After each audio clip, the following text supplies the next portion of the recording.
نبی اکرم شفیع اعظم دکھے دلوں کا خیال لے لو۔ بسم اللہ الرحمن الرحیم الحمد للہ وکفا وسلام علی عبادہ الذین اصطفى اما بعد فاعوذ باللہ من الشیطان الرجیم بسم اللہ الرحمن الرحیم ان عدۃ الشہور عند اللہ 12 شہرا فی کتاب اللہ یوم خلق السماوات والارض منها 4 حرم ذلك الدین القیم صدق اللہ العظیم۔ محترم سامعین کرام، جیسا کہ آپ جانتے ہیں کہ ہم جناب رسول اللہ صلی اللہ علیہ وسلم کی سفر ہجرت کا تذکرہ کر رہے تھے کہ کس طرح جناب رسول اللہ صلی اللہ علیہ وسلم کے خلاف سازش کی گئی اور آپ کو مکہ سے نکالنے کے لیے مکہ میں قتل کرنے کی کوشش کی گئی، اور اللہ کے نبی صلی اللہ علیہ وسلم کو ہجرت کی اجازت ملی، لہذا آپ رات کی تاریکی میں مکہ سے چل کر مدینہ کے بالکل مخالف سمت جبل ثور کی طرف گئے۔ 3 دن وہاں قیام کیا اور جو کچھ صورتحال وہاں پیش آئی سو آئی، اور اس کے بعد وہاں سے چل کر ساحل سمندر سے ہوتے ہوئے اور جو عمومی راستہ عام شاہراہ تھی اس سے کٹ کر اور آزو بازو ہوتے ہوئے مختلف مقامات سے گزر کر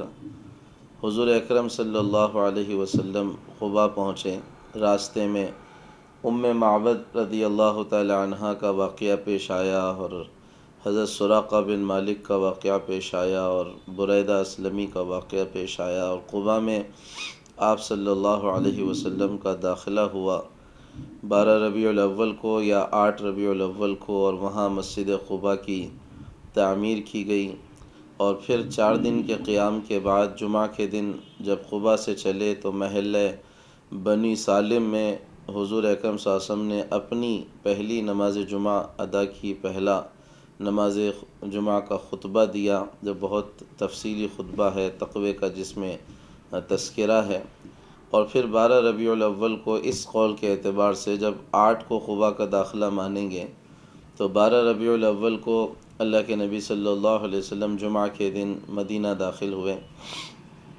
اور ہم نے تذکرہ بھی کیا تھا کہ کس طرح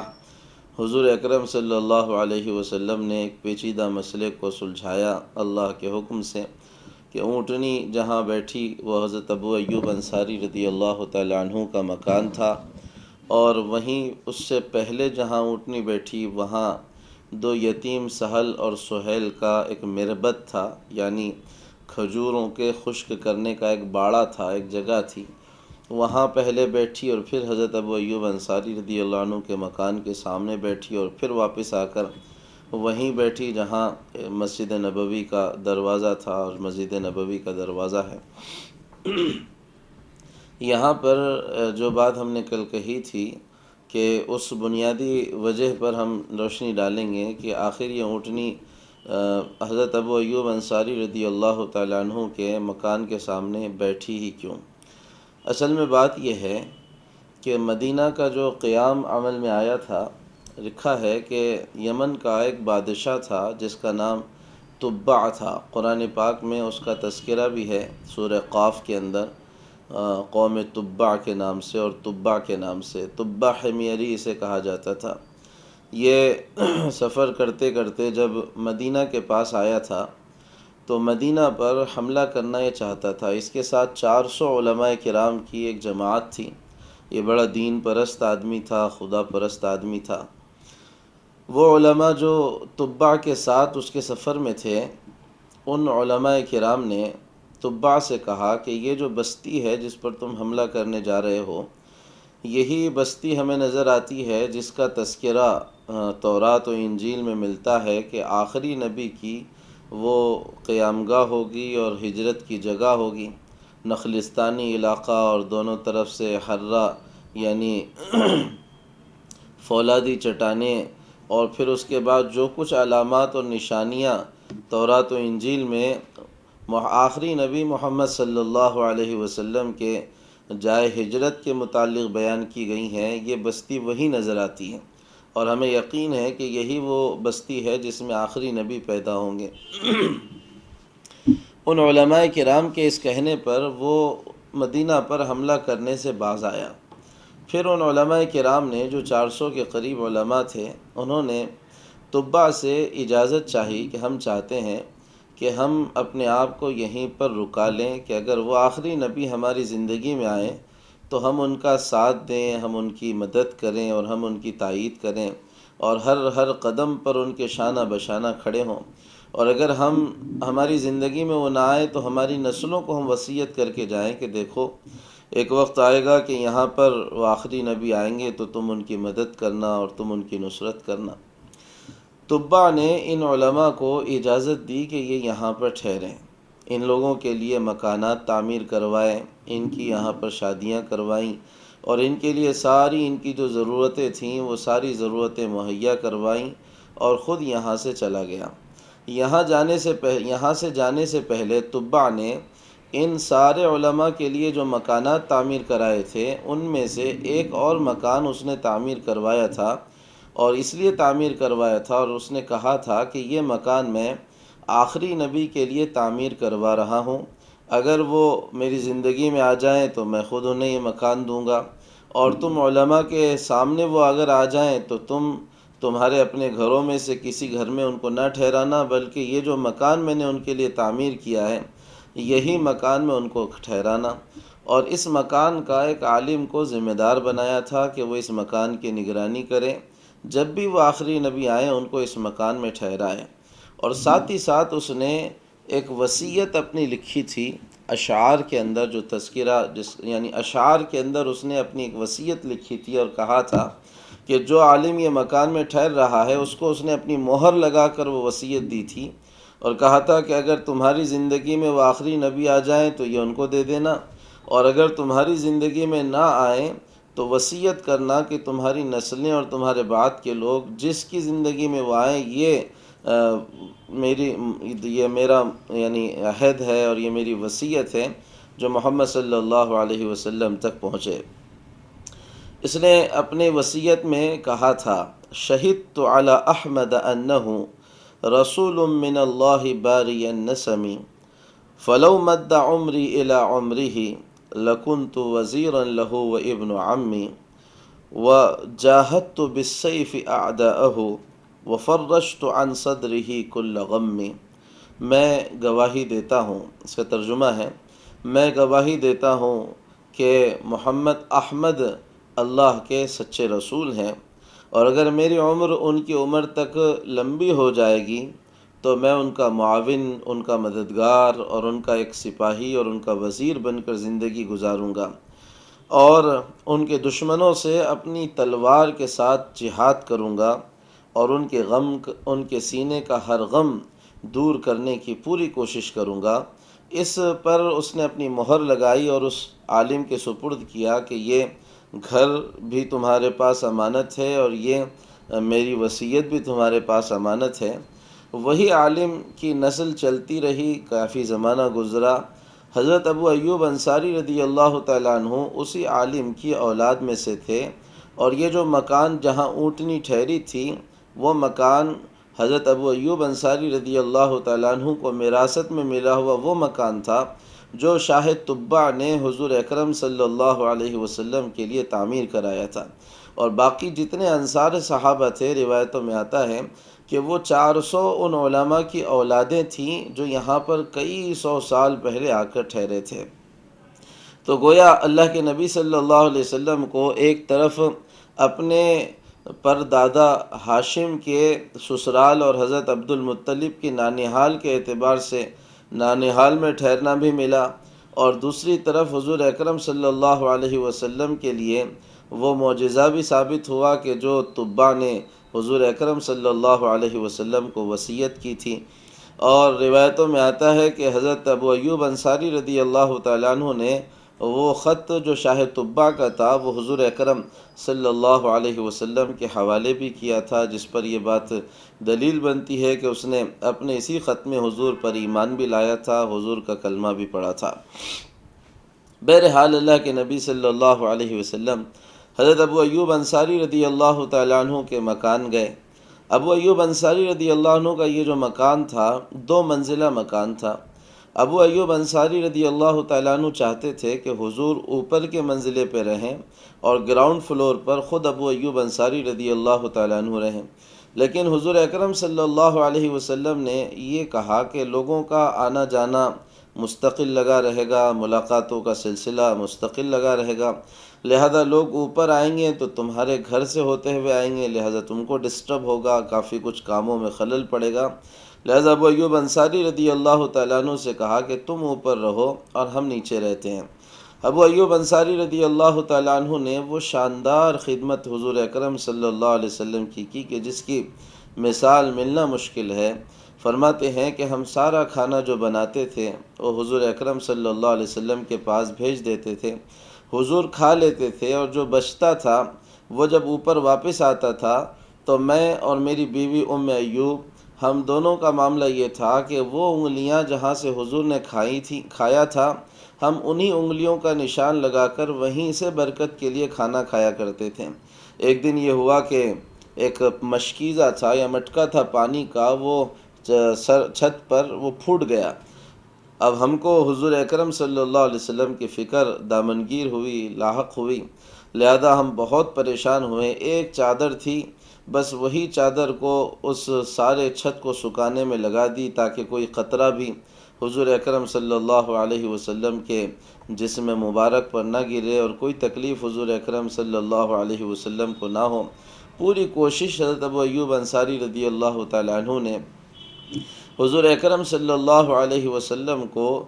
سہولت پہنچانے اور آپ کی میزبانی کرنے اور آپ کی ضیافت کرنے میں صرف کر ڈالی، پوری انتھک کوشش کی اور واقعی میزبانی کا حق ادا کیا۔ جب تک حضور ان کے گھر رہے کمال میزبانی کے ساتھ وہ پیش آئے اور کمال ضیافت انہوں نے انجام دی۔ یہیں پر رک کر تھوڑا سا تاریخ ہجری پر بھی غور کرنے کی ضرورت ہے کہ یہی ہجرت ہے جہاں سے اسلامی سن کی ابتدا ہوتی ہے۔ ہجری تاریخ جو ہم لکھتے ہیں تو وہ اسی ہجرت کے واقعے سے لکھی جاتی ہے۔ روایتوں میں آتا ہے کہ اصل میں ہجرت کے بعد سے حضور اکرم صلی اللہ علیہ وسلم نے ہی تاریخ لکھنے کا حکم دیا تھا ہجرت سے، اور اکثر روایتوں میں آتا ہے کہ اس کی ابتدا حضرت عمر رضی اللہ تعالیٰ عنہ کے زمانے میں ہوئی کہ جب اسلام پھیل گیا، تقریباً 22 لاکھ مربع میل پر اسلام پھیل گیا تھا، تو خطوط لکھے جاتے تھے، اس میں تاریخوں کا تذکرہ نہیں ہوتا تھا۔ بعض عاملوں کی طرف سے یہ بات آئی کہ آپ کے خط آتے ہیں لیکن اس میں تاریخیں نہیں ہوتی ہیں، لہذا دشواری ہوتی ہے کہ ہم سمجھیں کیسے کہ تاریخ کب کی ہے، یہ خط کب کا ہے، پرانی بات ہے، نئی بات ہے۔ اس کے لیے صحابہ کرام رضی اللہ عنہ مجمعین کو حضرت عمر نے جمع کیا اور کہا کہ بھئی اپنے سن اور اپنے تاریخ کی ابتدا ہم کو کرنی ہے تو بتاؤ کب سے کریں۔ بعض صحابہ کی رائے تھی کہ حضور اکرم صلی اللہ علیہ وسلم کی ولادت سے کریں۔ حضرت عمر نے کہا کہ اس میں عیسائیوں کی مشابہت پائی جاتی ہے، ایسے نہیں کرنا چاہیے۔ بعضوں نے کہا کہ حضور کی وفات سے کریں۔ اس میں حضرت عمر نے کہا کہ وہ تو ہمارے غم کا وقت ہے، اس میں ہم اپنی تاریخ کو کیسے شروع کریں۔ بعضوں نے کچھ رائے دی، بعضوں نے کچھ رائے دی۔ آخرکار بہت سارے صحابہ کی رائے آئی کہ ہجرت کے عظیم الشان عمل سے اس تاریخ کی ابتدا ہو تاکہ وہ ایک مثالی تاریخ بنے، اور یہ تاریخ جب بھی پڑھنے میں آئے اور جب بھی دیکھنے میں آئے تو ہجرت کا وہ نقشہ مسلمانوں کے سامنے ہو، اور اسلام کے چمک دھمک کے لیے جو بنیادی قربانیوں کی ضرورت پڑتی ہے وہ سارا واقعہ مسلمانوں کی نگاہوں میں رہے۔ اسی پر بہت سارے صحابہ نے اتفاق کیا اور ہجرت کی ابتدا کی گئی، اور کہا گیا کہ محرم کا مہینہ پہلا مانتے ہوئے، کیونکہ محرم ہی سے ہجرت شروع ہوئی تھی صحابہ کرام رضی اللہ عنہ مجمعین کی، کہ ذی الحجہ میں مدینہ کے یہ انصار آئے تھے اور اس کے بعد محرم اور صفر یہ مہینے جو ہے تو ہجرت میں گزرے تھے، لہذا اسی لیے ایک محرم اسلامی سال کی ابتدا مانی گئی، اور یہیں سے ہجری سال شروع ہوا ہے، جو آج 1441 یعنی ہجرت کو حضور اکرم صلی اللہ علیہ وسلم کی 1441 سال گزر چکے ہیں۔ حضور اکرم صلی اللہ علیہ وسلم نے مدینہ پہنچنے کے بعد بھی جو سب سے بنیادی کام کیا، پہلا کام کیا، وہ کام تھا مسجد نبوی اور اس کی تعمیر کا۔ لیکن مسجد نبوی کی تعمیر اور مسجد نبوی کے تفصیلات سے پہلے، جیسے ہم نے کہا تھا کہ سب سے پہلے ہم کو مدینہ کی سیاسی اور جغرافیائی اور مدینہ کی ہر لائن کی سچویشن کو سمجھنا بہت ضروری ہے، کیونکہ میں سمجھتا ہوں کہ ہم لوگ جو ہیں عام طور پر کراماتی لوگ بن گئے ہیں، یا ہماری سوچیں معجزاتی اور کراماتی سوچیں ہیں۔ ہم چاہتے ہیں کوئی بھی انقلاب جو ہو وہ اچانک ہو جائے، کرامتی انداز میں ہو جائے، معجزاتی انداز میں ہو جائے، اور عام طور پر یہ ذہن ہوتا ہے کہ جتنے لوگوں نے بڑے بڑے کارنامے کیے، ہماری سوچ اس طرف جاتی ہے کہ کوئی کرشمہ ان کے ساتھ ہوا اس لیے انہوں نے بڑا کارنامہ کیا۔ اصل بات یہ ہے کہ کرشمہ اور کوئی معجزہ اور کوئی کرامت کوئی بڑا انقلاب نہیں لاتے، بلکہ وہ تائید کے لیے ظاہر ہوتے ہیں۔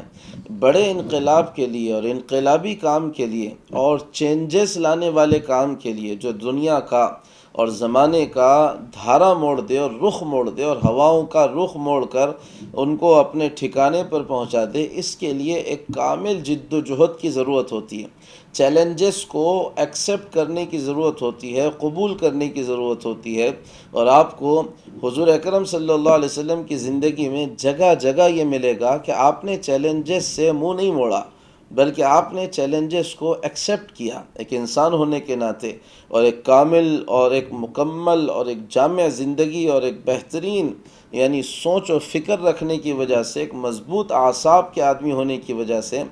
آپ نے اپنا نظام معجزات پہ نہیں چلایا، کرامتوں پہ نہیں چلایا کہ امت کے لیے مشکل ہو جائے بعد میں اپنا نظام چلانا،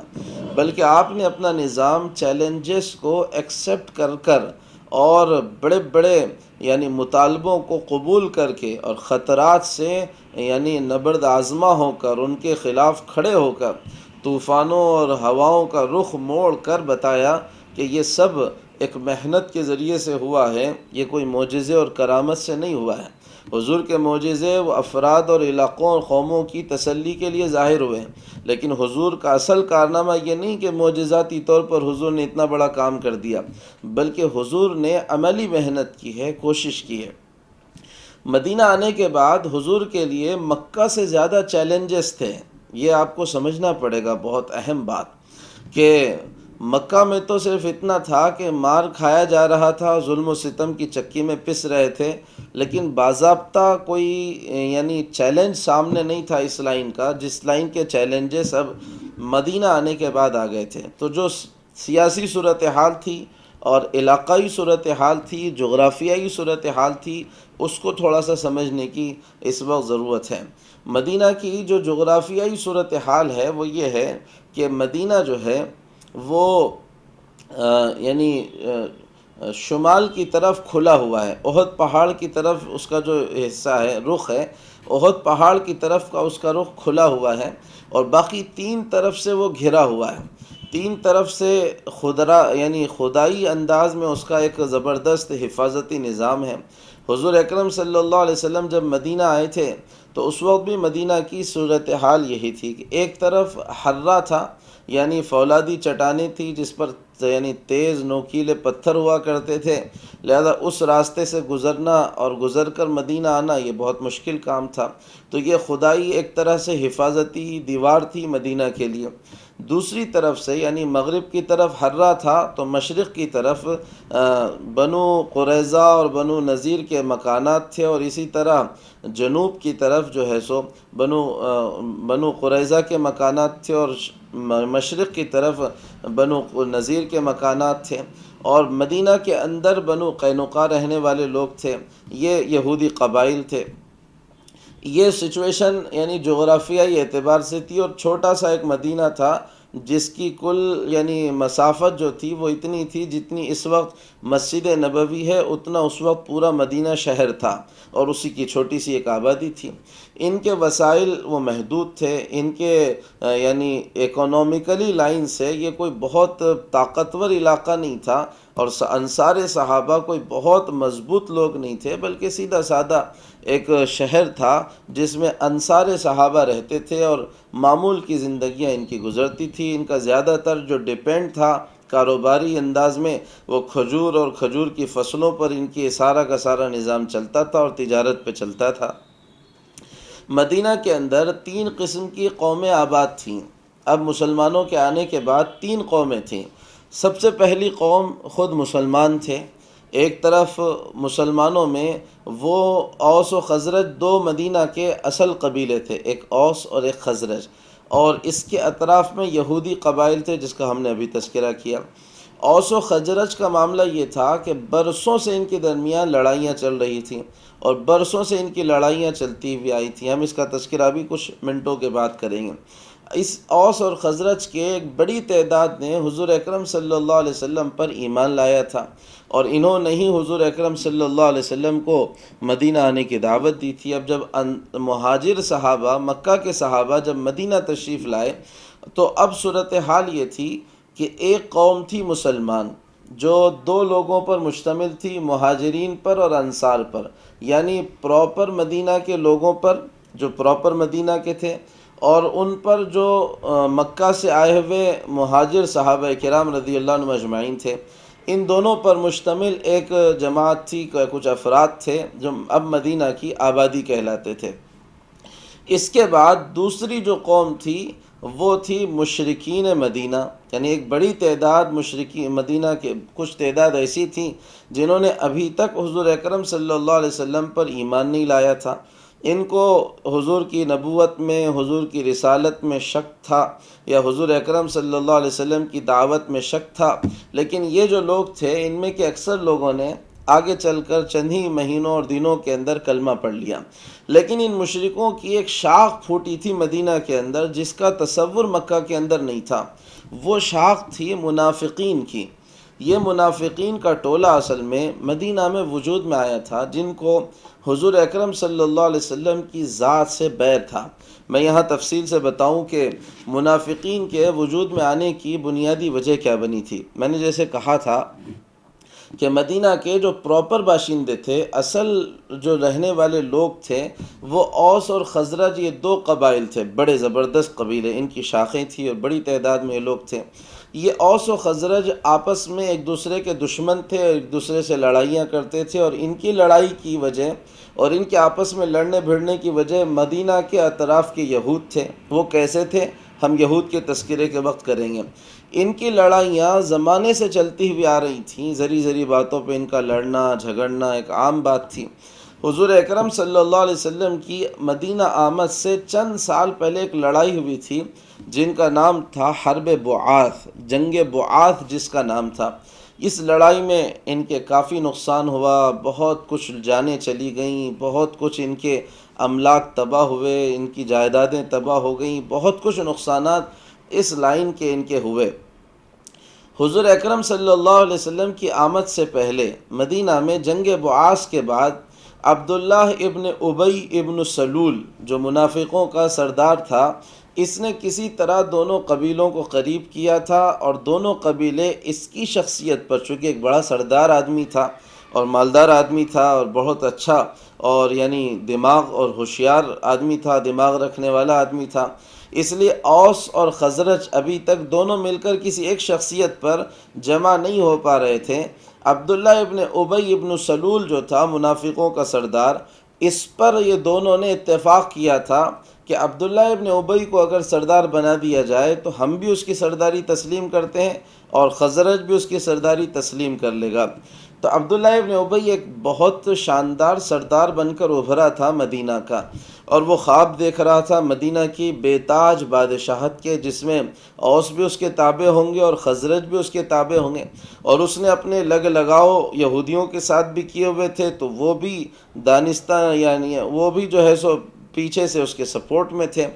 اور اب یہ منظر نامہ تھا کہ اس کی تاج پوشی کی ہی جانے والی تھی، اور اس کے سر پر تاج جو ہے مدینہ کی بادشاہت کا رکھا ہی جانے والا تھا کہ انہی سالوں کے اندر مدینہ میں حضور اکرم صلی اللہ علیہ وسلم کی دعوت پہنچ گئی۔ اب سارا کا سارا معاملہ تاج پوشی کا اس نئے ہنگامے کی نظر ہو گیا، آج کریں گے اور کل کریں گے میں سال نکل گئے، اور آخر کار حضور اکرم صلی اللہ علیہ وسلم مدینہ تشریف لائے۔ اب جب مدینہ حضور اکرم صلی اللہ علیہ وسلم تشریف لائے تو سیدھی بات تھی کہ اوس نے اور خزرج نے دل سے حضور کو اپنا امام اور اپنا قائد مان لیا تھا، اور عبداللہ ابن ابی کی جو بادشاہی تھی اور اس کی جو صدارت تھی وہ کہیں نہ کہیں کسی سرد بستے کی نظر ہوتی چلی جا رہی تھی۔ اس لیے عبداللہ ابن ابی کو سب سے زیادہ اگر نفرت تھی حضور سے تو اس کی وجہ یہ تھی کہ وہ یہ سمجھتا تھا انہوں نے میری بادشاہت کو دھچکا پہنچایا ہے، اور ان کی وجہ سے میری شاہی چلی گئی اور میری سرداری چلی گئی۔ بہت سارے لوگ جیسے ہوتا بھی ہے کہ کوئی بڑا ہوتا ہے، مالدار ہوتا ہے، یا کوئی سیاسی آدمی ہوتا ہے، لیڈر ہوتا ہے، تو اس کے اطراف مفاد پرستوں کا ایک ٹولہ موجود ہی رہتا ہے جو یہ سمجھتے ہیں کہ اگر یہ آ جائے گا تو اس کے پیچھے ہمارے بھی فائدے ہوں گے، ہم بھی کچھ نہ کچھ وزیر بن جائیں گے، اور ہمیں ایم ایل سی مل جائے گی، اور یوں ہو جائے گا اور تیوں ہو جائے گا، یا کم از کم کچھ بل ہی ہمارے ہاتھ کے پھٹ جایا کریں گے، اور یوں ہوگا اور تیوں ہوگا۔ ہر ایک کے اپنے مفادات ہوتے ہیں۔ ایسا ہی مفادات والا ایک ٹولہ عبداللہ ابن ابی کے ساتھ تھا جو یہ سوچتا تھا کہ عبداللہ ابن ابی اگر مدینہ کا بادشاہ بن گیا تو ہمارے بہت سارے مفادات ہیں وہ پورے ہو جائیں گے۔ عبداللہ ابن ابی نے شروع میں حضور اکرم صلی اللہ علیہ وسلم کی مخالفت کی، لیکن جب بدر کی لڑائی کا نتیجہ اس نے دیکھا تو وہ بھی سمجھ گیا کہ اب کھل کر ان کی مخالفت کرنا نقصان دہ ہے، لہٰذا اندر ہی اندر رہ کر نفاق کے ساتھ ان کی مخالفت کی جانی چاہیے، اور کسی طرح ان کو ڈیمیج کر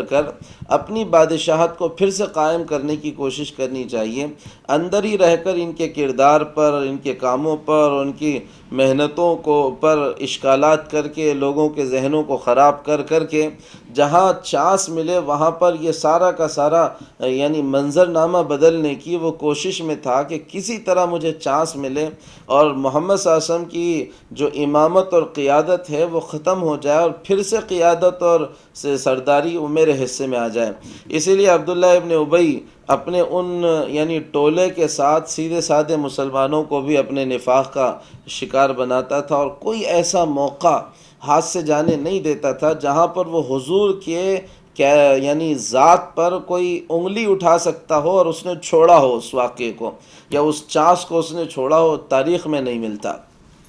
تو دوسری قوم یہ منافقین کی تھی، اور تیسری قوم جو یہودیوں کی تھی وہ کچھ مدینہ میں آباد تھے اور کچھ مدینہ کے اطراف آباد تھے۔ یہود اصل میں کچھ روم و شام سے بھاگ کر آئے ہوئے لوگ تھے، اور بہت سارے لوگ یہ تھے کہ ان کو یقین تھا کہ یہی جگہ ہے جہاں آخری نبی آئیں گے، تو ہم جب وہ آئیں گے تو ان کا دبدبہ ہوگا، پوری دنیا پر وہ چھا جائیں گے، لہذا ان کے انتظار میں اور ظلم سے بچنے کے لیے یہ مدینہ آئے تھے۔ لیکن چونکہ طبیعت میں اور فطرت میں ان کے اپنے یہ مزاج تھا کہ یہ یعنی بھڑکاؤ اور آپس میں دسیسہ کاریاں، فریب کاریاں اور ایک دوسرے کو لڑانا ان کی یعنی پرانی عادت رہی تھی، اور زمانے سے ان کی عادت رہی تھی۔ لہذا ایک طرف دوسری ان کی بیماری یہ تھی کہ یہ اپنے آپ کو نسلی اعتبار سے، خون کے اعتبار سے اہم سمجھتے تھے۔ جیسے ہمارے پاس بمن سوچ ہوتی ہے کہ وہ سمجھتی ہے کہ ہم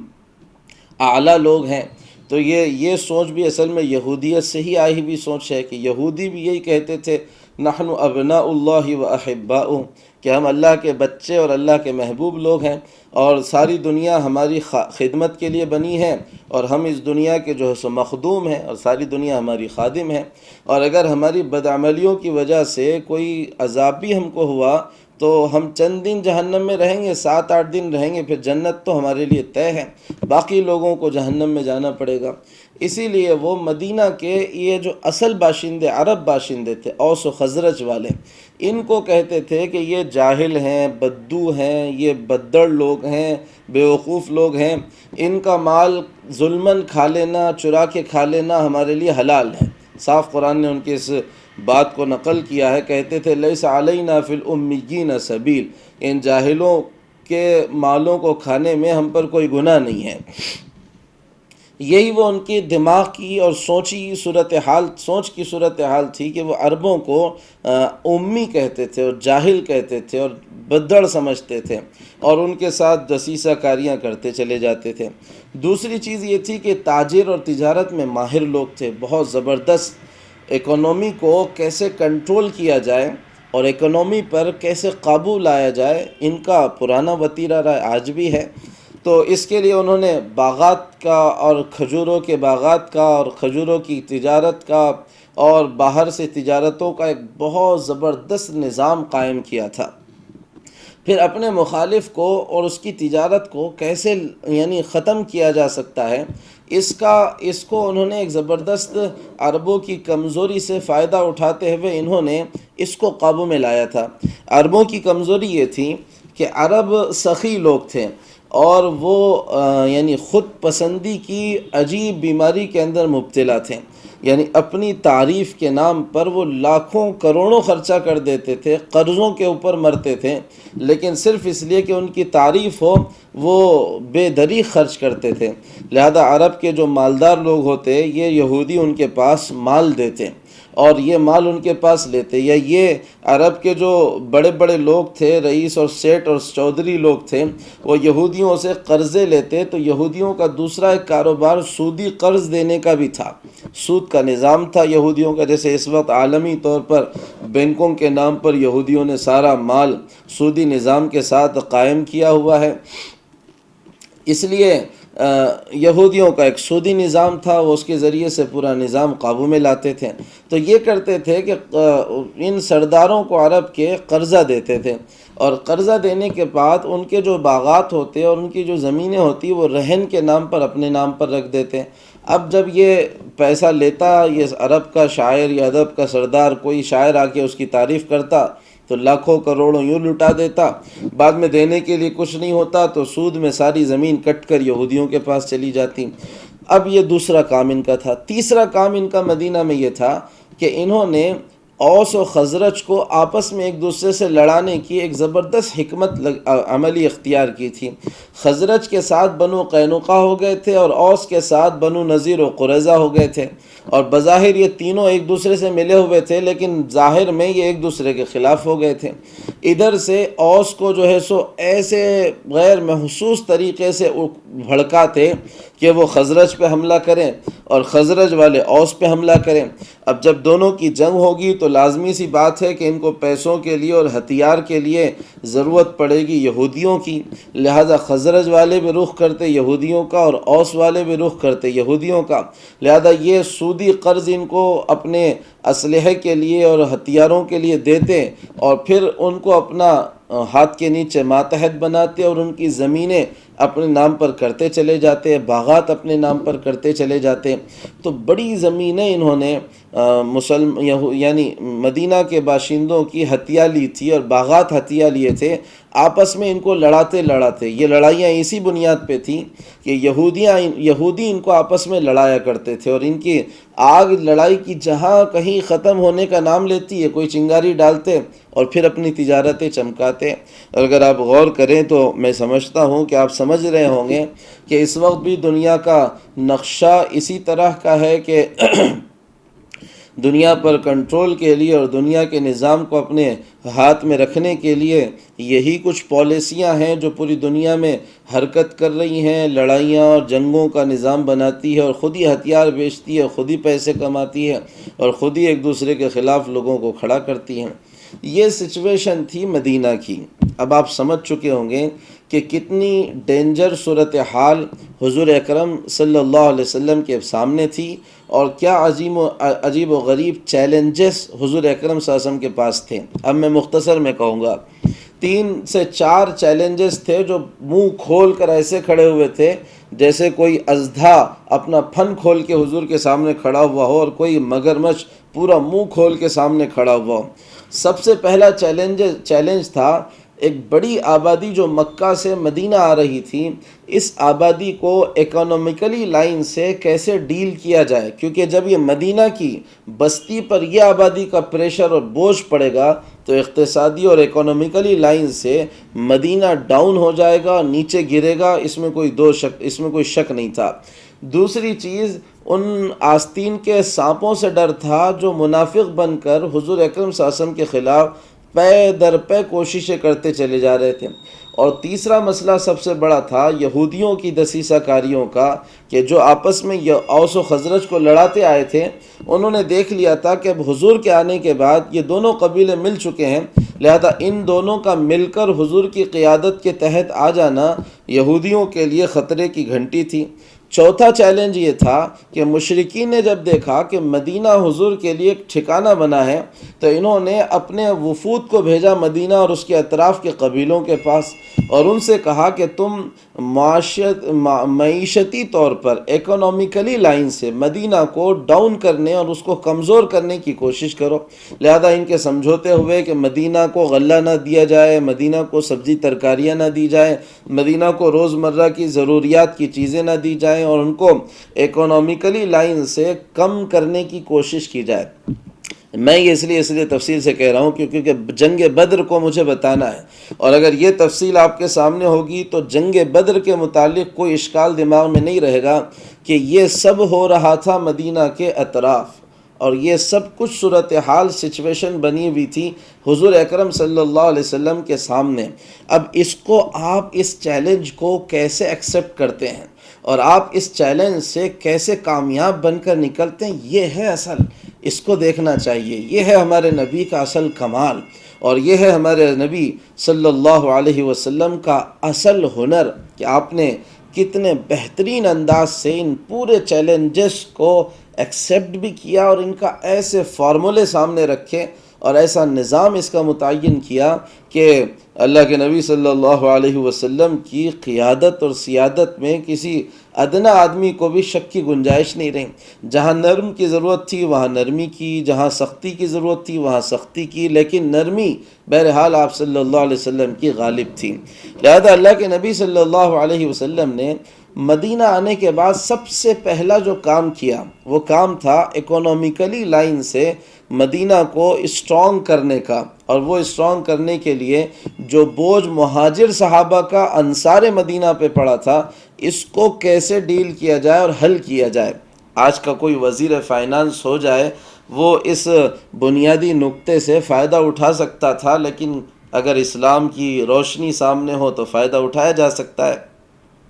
اللہ کے نبی صلی اللہ علیہ وسلم نے اس کے لیے جو پہلا اسٹیپ لیا اور پہلا قدم اٹھایا وہ یہ تھا کہ مہاجر اور انصار کے درمیان مواخات قائم کی، یعنی ایک مہاجر اور ایک انصار، ایک کو ایک پر تقسیم کیا۔ پہلی مواخات کا عمل حضرت انس رضی اللہ تعالیٰ عنہ کے مکان میں مدینہ آنے کے فوراً بعد ہوا، جس میں 45 مہاجرین کو 45 انصار پر، یعنی کل 90 لوگ تھے اس معاملے کے اندر، جن کو تقسیم کیا گیا ایک دوسرے کے اوپر۔ لیکن سیدھی سی بات ہے، آپ سمجھ سکتے ہیں اور ہم بھی سمجھ سکتے ہیں کہ اگر یہ ایسے ہوتا کہ 45 لا کر 45 کے ساتھ جوڑ دیا جائے اور یہ بس سلام کلام تک اور اچھی باتوں کو زبان سے نکالنے تک ایک دوسرے کے بھائی بن جاتے تو معاملہ ڈسٹرب سے اور ڈسٹرب ہو جاتا۔ اللہ کے نبی صلی اللہ علیہ وسلم نے دونوں کے اندر وہ روح پھونکی تھی، جس روح کے پھونکنے کے بعد اور اندر آنے کے بعد واقعی انہوں نے مواخات کا حق ادا کر دیا تھا کہ عبد الرحمن بن عوف رضی اللہ تعالیٰ عنہ حضرت سعد ابن ربیع رضی اللہ تعالیٰ عنہ کے حصے میں آئے۔ سعد ابن ربیع انصاری ہیں، عبد الرحمن بن عوف قریشی مہاجر ہیں۔ حضرت سعد رضی اللہ تعالیٰ عنہ انہیں لے کر اپنے گھر آئے اور کہنے لگے، عبد الرحمن خدا کی قسم ہے مدینہ میں انصار میں مجھ سے زیادہ مالدار کوئی نہیں ہے، لہذا یہ میرا پورا مال پراپرٹی اور یہ میری دکانیں ہیں، آدھی تمہاری آدھی میری، اور میری 2 بیویاں ہیں، تم میری دونوں بیویوں کو دیکھ لو۔ اس وقت تک پردے کے احکامات نہیں اترے تھے۔ میری 2 بیویوں میں سے جو تمہیں پسند ہو میں ایک کو اس کو طلاق دے دیتا ہوں، وہ عدت گزار لے اور پھر تم اس سے شادی کر لو۔ یہی حضور نے ہمیں حکم دیا ہے کہ ہم تمہارے ساتھ اچھا سلوک کریں۔ عبد الرحمن بن عوف رضی اللہ تعالیٰ عنہ تاجر قسم کے آدمی تھے، انہوں نے کہا تمہاری بیویاں بھی تمہیں مبارک ہو، تمہاری پراپرٹی بھی تمہیں مبارک ہو، مجھے بس کسی بازار کا پتہ بتا دو، میں اپنے قدموں پر کھڑے ہونے کا عادی آدمی ہوں۔ انہوں نے بنو قینقاع کے ایک بازار کا اطلاع دی لہٰذا عبد الرحمن بن عوف وہاں پر گئے، شام میں کچھ پنیر وغیرہ لے کر آئے، اور کچھ دن ہوئے کہ کچھ پیسہ ان کے پاس آیا، یہاں تک کہ ایک دن ان کے جسم پر کچھ خوشبو کے آثار لگے ہوئے تھے۔ تو حضور نے پوچھا کہ عبد الرحمن کیا ہے یہ خوشبو کیسی لگی ہوئی ہے؟ کہا حضور میں نے شادی بھی کر لی ہے، گھر بھی اپنا ہو گیا ہے۔ تو تاجر آدمی تھے، تو جہاں مہاجر اپنی جگہ پر مضبوط لوگ تھے، وہیں انصار بھی اپنی جگہ پر مضبوط لوگ تھے۔ پھر ان انصار صحابہ نے وہ مواخات کا حق ادا کیا ہے، خدا کی قسم کہ اس کی مثال انسانی تاریخ میں نہیں ملتی، کہ اجنبیوں کو کیسے گھروں کے اندر انہوں نے جگہ دی، اور اجنبیوں کے ساتھ کیا انہوں نے سلوک عظیم الشان کیا، کہ اس کی تاریخ اس کو بتانے سے قاصر ہے، اس کی مثال بتانے سے قاصر ہے، کہ بھائی بھائی بن گئے تھے۔ اور ابتدا میں غزوہ بدر تک یہ حکم تھا کہ کوئی انصاری اگر مرتا تو اس کی وراثت مہاجر کو ملا کرتی تھی۔ اتنی زبردست مواخات حضور نے ان کے درمیان قائم کی تھی۔ اس کے پیچھے وجہ تھی وہ تعلیمات جو حضور اکرم صلی اللہ علیہ وسلم نے ان کے کانوں کے راستے سے ان کے دل میں اتاری تھی۔ کیا تھی وہ تعلیمات؟ قرآن نے کہا تھا انما المؤمنون اخوہ، اور لوگوں سارے مسلمان آپس میں بھائی بھائی ہیں۔ حضور نے کہا تھا کہ مومنوں کی مثال، مسلمانوں کی مثال آپس کی محبت میں، آپس کی مودت میں، آپس کے رحم میں، آپس میں ایک دوسرے پر شفقت کرنے میں ایسی ہے جیسے ایک جسم ہو، کہ اگر جسم کا کوئی کنارہ بھی تکلیف میں آتا ہے تو سارا جسم اس تکلیف کو محسوس کرتا ہے۔ پھر اللہ کے نبی صلی اللہ علیہ وسلم نے فرمایا تھا کہ اچھے اخلاق والا مسلمان سب سے زیادہ مسلمان ہے، مسلمان کا بھائی ہے، اس کو اس کی تکلیف کے وقت نہیں چھوڑتا، اس کو اس کی تکلیف کے وقت ساتھ دیتا ہے۔ کسی مسلمان کے لیے بات حلال نہیں ہے کہ 3 دن تک اپنے بھائی سے بات بند کر لے۔ یہ جو فضیلتیں حضور اکرم صلی اللہ علیہ وسلم نے آپس کی محبت کی باٹی بتائی تھیں، اور ان کو قبائلی عصبیت سے کاٹ کر، کہ میں اوسی ہوں اور میں خزرجی ہوں اور میں قریشی ہوں اور میں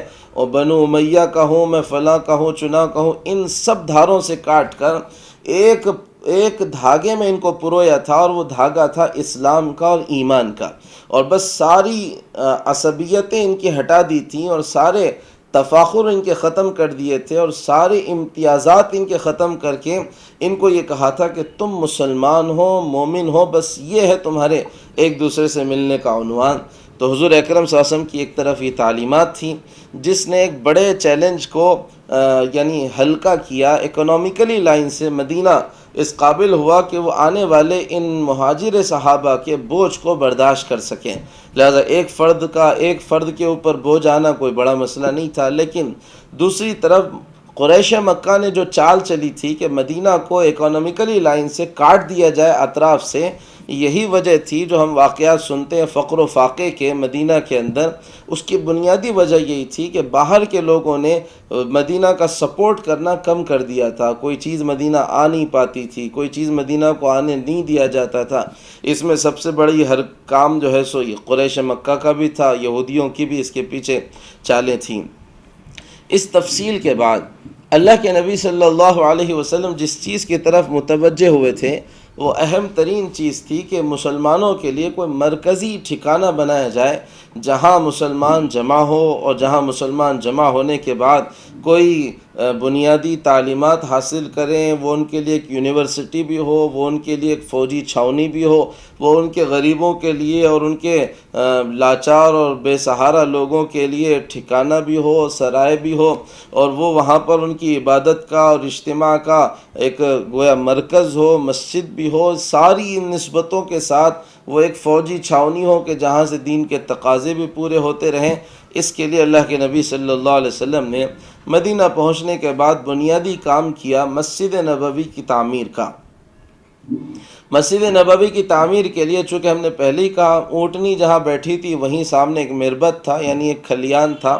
وہ کھجوروں کے درخت اس میں کچھ تھے، کچھ جھاڑیاں تھیں، اور اس میں کچھ مشرکین کی قبریں بھی تھیں۔ اللہ کے نبی صلی اللہ علیہ وسلم نے پوچھا کہ یہ زمین کس کی ہے؟ معلوم ہوا کہ سہل اور سہیل 2 یتیم بچے ہیں، ان کی ہیں۔ حضور نے ان کو اور ان کے جو ولی تھے ان کے چچا ان کو بلایا اور ان سے بھاؤتاؤ کیا۔ ان بچوں نے کہا حضور ہم ایسے ہی دینے کے لیے تیار ہیں۔ حضور نے کہا نہیں ہم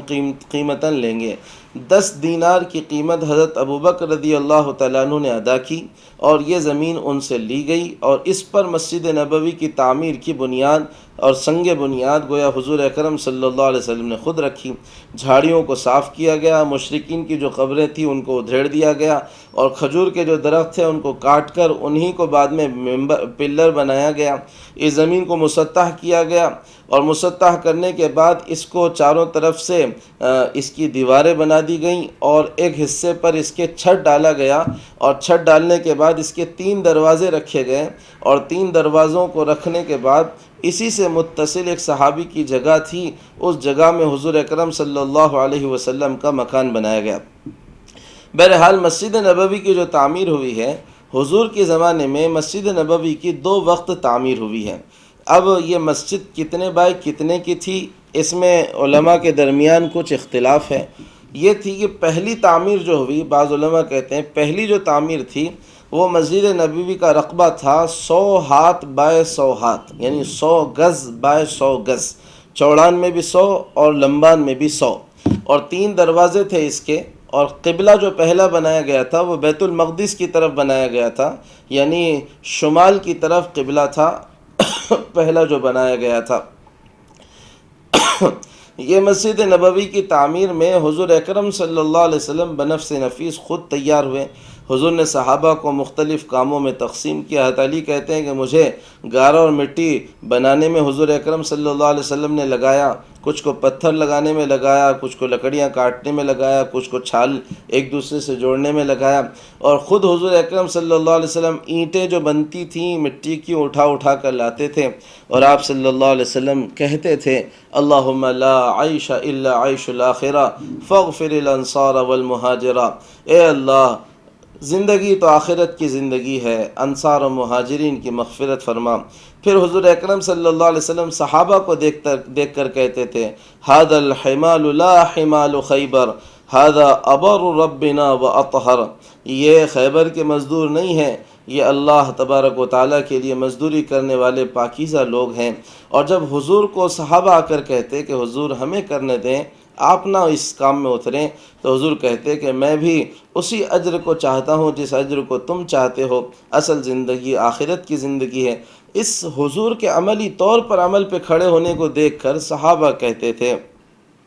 لئن قعدنا والنبی یعمل لذاک منا العمل المضلل، ارے لوگوں حضور کام کر رہے ہیں اور ہم بیٹھے رہیں، یہ تو بہت گمراہی والی بات ہو جائے گی۔ یہ ایسا ایک جذبہ تھا ایک مسجد کی تعمیر کے لیے، حضور خود کام میں لگے ہوئے ہیں، تو سوچ نہیں سکتے ہم کہ صحابہ کے جذبے اور شوق کا کیا عالم ہوگا۔ اور جب یہ بات تھی کہ یہ اسلام کا مرکز بننے جا رہا ہے، ٹھکانہ بننے جا رہا ہے، ان بے سہاراؤں کے دل اور سوچ اور دماغ کا ہم تصور نہیں کر سکتے، جو جگہ جگہ سے بھگائے جاتے تھے، دھتکارے جاتے تھے، اب ان کے لیے ایک ٹھکانہ بن رہا ہے، مسجد بن رہی ہے، ان کے لیے ایک مرکز بن رہا ہے۔ یہ مسجد تعمیر ہوئی جس کو اطراف سے اینٹوں کی دیواروں سے تعمیر کیا گیا، اور کھجور کی جو تنے تھے ان کے پلر بنا کر اس کے اوپر کھجور کی چھالوں کا ایک چھت ڈال دیا گیا، اور نیچے زمین پر باریک ریت تھی وہ بچھا کر گویا وہی صف بن گئی، اور مسجد نبوی تعمیر ہوئی۔ مسجد نبوی کی تعمیر مکمل ہوئی۔ بعض روایتوں میں ہے کہ یہ 100 گز بائی 100 گز کی تعمیر پہلے مرحلے میں نہیں ہوئی تھی، بلکہ پہلے مرحلے میں اس کی لمبان 100 تھی لیکن چوڑان صرف 65 تھی۔ حضور اکرم صلی اللہ علیہ وسلم نے مسجد نبوی کی دوسری تعمیر سن 7 ہجری کے اندر کی، جو خیبر کی فتح کے بعد ہوئی تھی۔ خیبر کی فتح کے بعد مسجد نبوی سے متصل ایک جگہ تھی، حضور اکرم صلی اللہ علیہ وسلم نے جن کی وہ جگہ تھی ان سے کہا تھا کہ بھائی یہ پلاٹ تم ہمیں دے دو، اس کے بدلے جنت کا ایک پلاٹ ہم سے لے لو۔ اللہ کے نبی صلی اللہ علیہ وسلم سے انہوں نے کہا کہ حضور میں ضرور دے دیتا، لیکن معاشی تنگی کی وجہ سے مجھے اس کی اب گنجائش نہیں کہ پھر میں کہاں رہوں گا۔ تو حضرت عثمان رضی اللہ تعالیٰ عنہ نے 10,000 درہم میں وہ پلاٹ خریدا تھا اور مسجد نبوی کو اسے وقف کیا تھا۔ اور اسی کے بارے میں جب حضرت عثمان کو شہید کرنے والے بلوائیوں نے ان کو قید کر دیا تھا گھر کے اندر، تو حضرت عثمان نے کہا تھا کہ تمہیں یاد ہے کہ مسجد نبوی کی تعمیر کے وقت جب پلاٹ کے خریدنے کی بات آئی تھی تو میں نے ہی پیسے لگا کر وہ پلاٹ خرید کر مسجد کو دیا تھا، اور تم ہو کہ آج اس میں 2 رکعت مجھے نماز پڑھنے نہیں دیتے۔ بہرحال اب یہ مسجد کو یا تو پہلے ہی 100 بائی 100 کی تھی، یا پھر سن 7 ہجری میں یہ 100 گز بائی 100 گز سے کچھ زیادہ ہوئی، 100 بائی 100 سے کچھ زیادہ ہوئی۔ مسجد نبوی کی گویا یہ تعمیر تھی جو حضور اکرم صلی اللہ علیہ وسلم نے کی۔ صحابہ کرام نمازوں کا وقت ہوتا تو خود بخود آ جاتے، حضور ان کو نماز پڑھا دیتے اور نمازوں کی ترتیب قائم ہو جاتی۔ اب نمازوں کے باجماعت نمازوں کا نظام کیسے قابو میں آیا، اور ساتھ ہی ساتھ اس کے بعد اللہ کے نبی صلی اللہ علیہ وسلم نے منافقین تو ساری زندگی حضور کے ساتھ رہے، خصوصاً اطراف کے جو یہود تھے ان کو کیسے ڈیل کیا، اور وہ کون سے حالات اور عوامل اور اسباب بنے جس نے جنگ بدر کی صورتحال پیش کر دی اور صورتحال جنگ بدر کی سامنے آئی۔ ہم اس کا تذکرہ انشاءاللہ پھر کل کریں گے۔ اللہ تعالی عمل کی توفیق عطا فرمائے۔ اللہم صلی علی سیدنا محمد وعلی آل سیدنا محمد وبارک وسلم۔ اللہم انت السلام ومنک السلام، تبارکت ربنا وتعالیت یا ذا الجلال والاکرام۔ اللہم انا نستغفرک ونتوب الیک۔ اللہم انا نسألک الہدى والتقى والعفاف والغنى۔ اللہم انا نعوذ بک من البرص والجنون والجذام ومن سيء الاسقام۔ لا الہ الا انت سبحانک انا كنا من الظالمین۔ صلی اللہ علی النبی الکریم والحمد للہ رب العالمین۔